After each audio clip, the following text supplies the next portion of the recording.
ini sesuatu hal yang penting dan kita harus serius untuk melihat hal-hal pengajaran semacam ini. Supaya kita jangan tertipu dan supaya kita jangan yaitu termakan dengan ajaran-ajaran yang tidak bertanggung jawab yang seperti ini. Satu kali 5.000 orang mereka lihat Yesus buat mujizat. Dan pada saat Petrus menghalang-halangi yaitu jalan salib yang akan ditempuh oleh Tuhan Yesus marah. Tuhan Yesus sangat marah dengan keras dan Tuhan Yesus mengatakan bahwa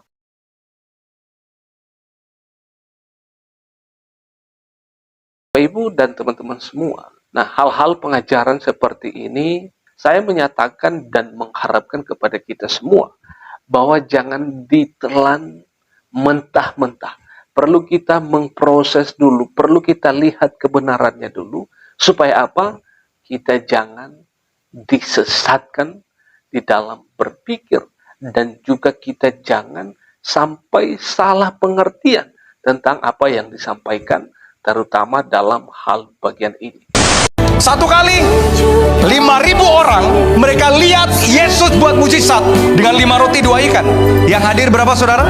5.000 orang. 5.000 orang kenyang dengan berkat 5 roti 2 ikan.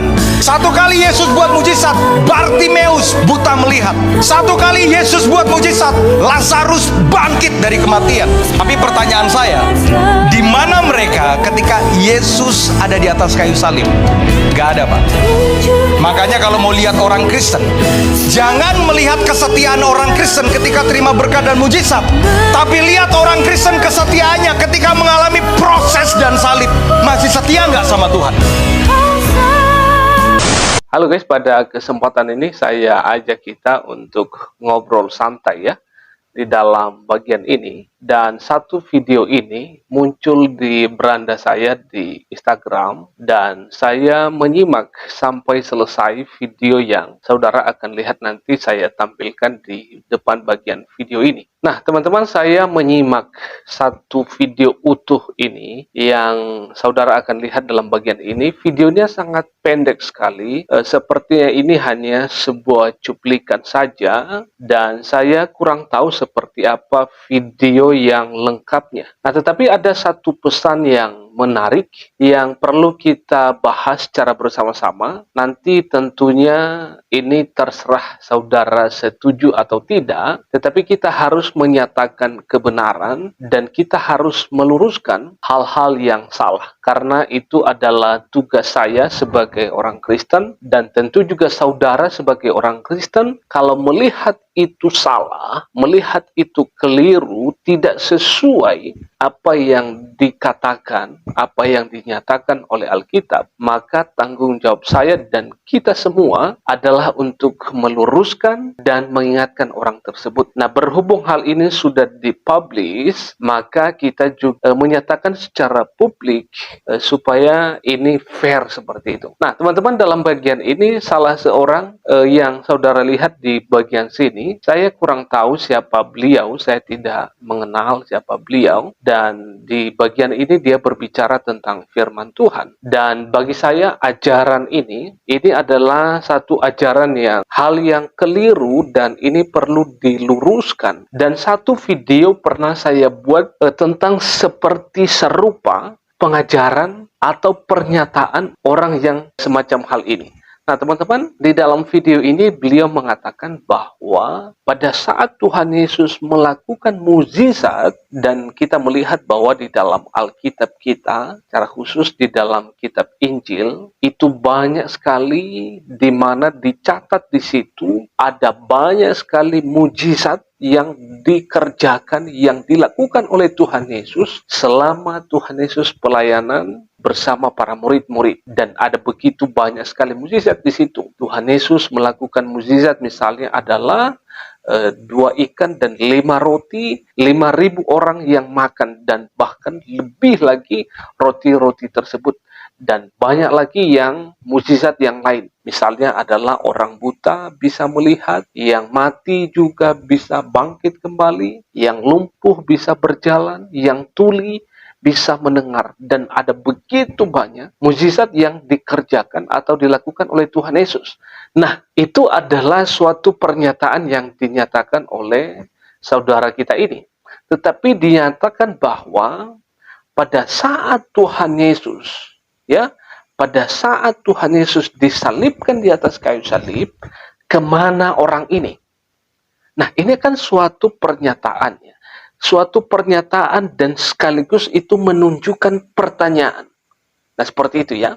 Jadi pada saat Tuhan Yesus melakukan mukjizat, baik memberikan makan 5.000 orang, membangkitkan orang mati, mereka yang tuli bisa mendengar, yang buta bisa melihat, yang lumpuh bisa berjalan, tetapi pada saat Tuhan Yesus disalibkan di atas kayu salib, kemana semua orang-orang ini? Nah, itu adalah satu pertanyaan yang dimunculkan atau dinyatakan oleh beliau ini. Nah, teman-teman, sebenarnya ini adalah suatu logika yang salah ya. Ini suatu contoh yang salah seperti itu ya. Karena kenapa? Penyaliban Tuhan Yesus itu adalah itu memang harus terjadi. Itu memang harus terlaksana.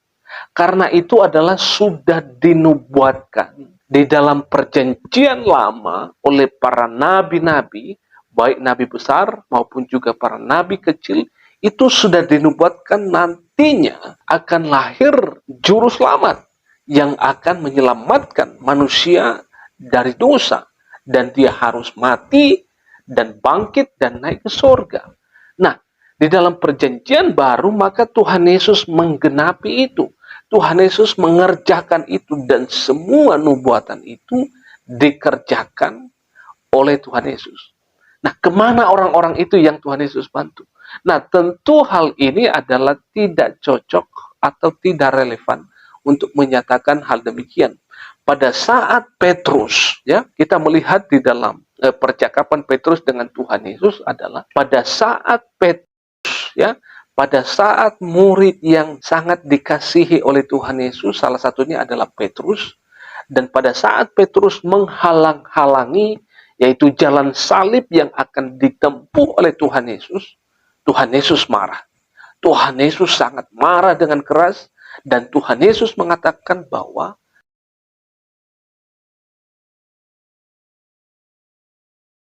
Ibu dan teman-teman semua. Nah, hal-hal pengajaran seperti ini saya menyatakan dan mengharapkan kepada kita semua bahwa jangan ditelan mentah-mentah.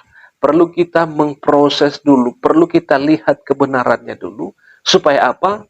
Kita jangan disesatkan di dalam berpikir, dan juga kita jangan sampai salah pengertian tentang apa yang disampaikan, terutama dalam hal bagian ini. Nah, jadi teman-teman, kalau misalnya orang-orang yang ditolong oleh Tuhan Yesus pada saat itu, orang-orang yang telah menerima mukjizat pada saat itu, mereka menolong Tuhan Yesus yang disalibkan itu, batal dong keselamatan itu. Batal dong, kita tidak jadi diselamatkan. Karena apa? Karena Tuhan Yesus harus mati. Berarti kalau dia tidak mati di atas kayu salib, maka batal dong keselamatan itu. Maka sia-sialah iman kita kepada Tuhan Yesus kalau tidak digenapi kematian Tuhan Yesus di atas kayu salib itu. Nah, oleh karenanya ini sesuatu hal yang penting, dan kita harus serius untuk melihat hal-hal pengajaran semacam ini, supaya kita jangan tertipu, dan supaya kita jangan yaitu termakan dengan ajaran-ajaran yang tidak bertanggung jawab yang seperti ini. Nah, teman-teman, ini sesuatu hal yang sangat ringan sekali. Saya mau ingatkan dan harapkan kepada saudara, supaya saudara boleh memiliki pemahaman yang benar, pengertian tentang Alkitab yang kita punya. Oke, terima kasih. Kiranya Allah Tritunggal akan terus memimpin dan menolong kita semua. Terima kasih. Shalom. Teman-teman silakan ikuti media sosial ini, dan jangan lupa untuk like, komen, dan bagikan tayangan ini supaya menjadi informasi bermanfaat bagi teman-teman di luar sana yang belum mengetahui hal ini. Salam sehat, tetap semangat, Tuhan Yesus memberkati kita semuanya.